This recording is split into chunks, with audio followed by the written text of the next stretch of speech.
Everyone, which of the following description is true in the context of defining theory?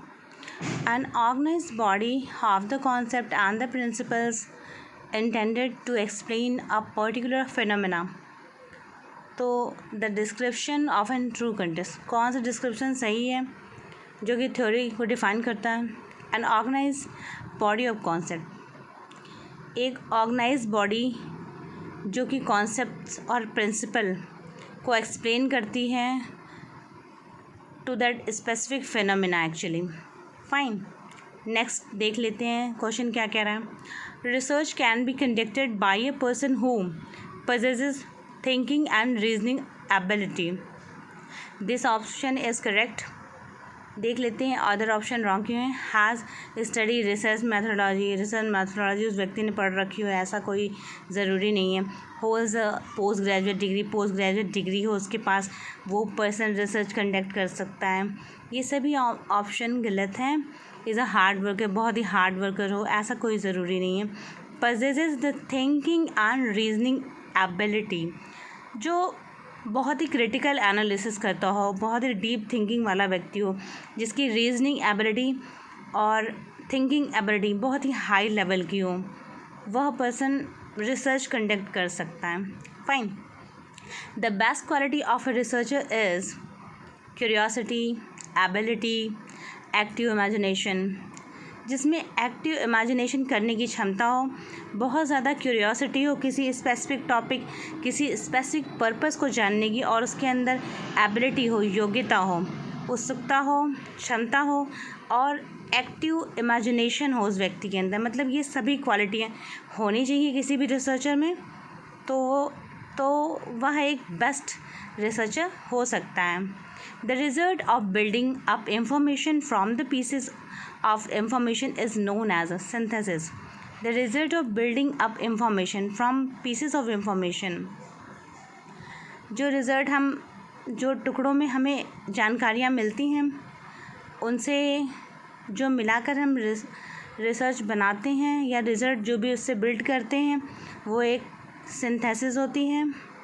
The result of a setting out and reason argument in a step is known as an evaluation. The result of setting out a reason argument in a step is known as an evaluation.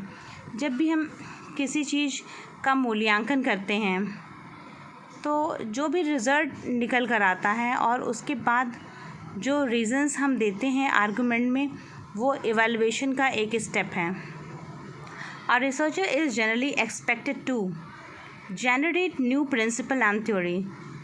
Researcher से generally क्या expect किया जाता है कि वो new principle और new theory को generate करें। What you consider as an main aim of interdisciplinary research to bring out holistic approach to the research. तो हम क्या कंसिडर करते हैं, मेन एम क्या होता है हमारा इंटरडिसिप्लिनरी रिसर्च के बारे में, हमारा मेन एम क्या होता है, मुख्य उद्देश्य जिसे कहते हैं, to bring out holistic approach to the research.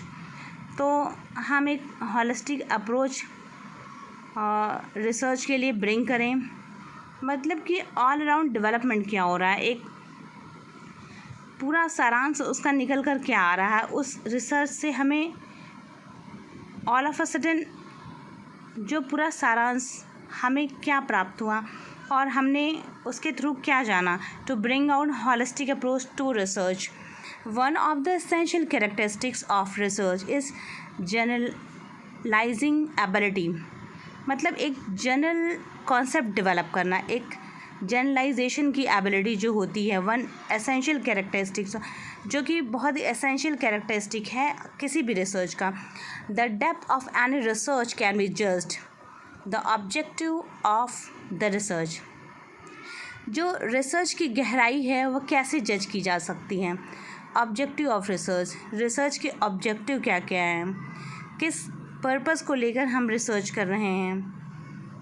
Which of the following statement is true about the theory? It explains phenomena in a simpler manner. It explains how and why questions. It can be well-developed explanatory system. All of the above. मतलब ये सभी statement correct हैं। Research is always verifying the old knowledge, exploring new knowledge, filling gaps between the knowledge.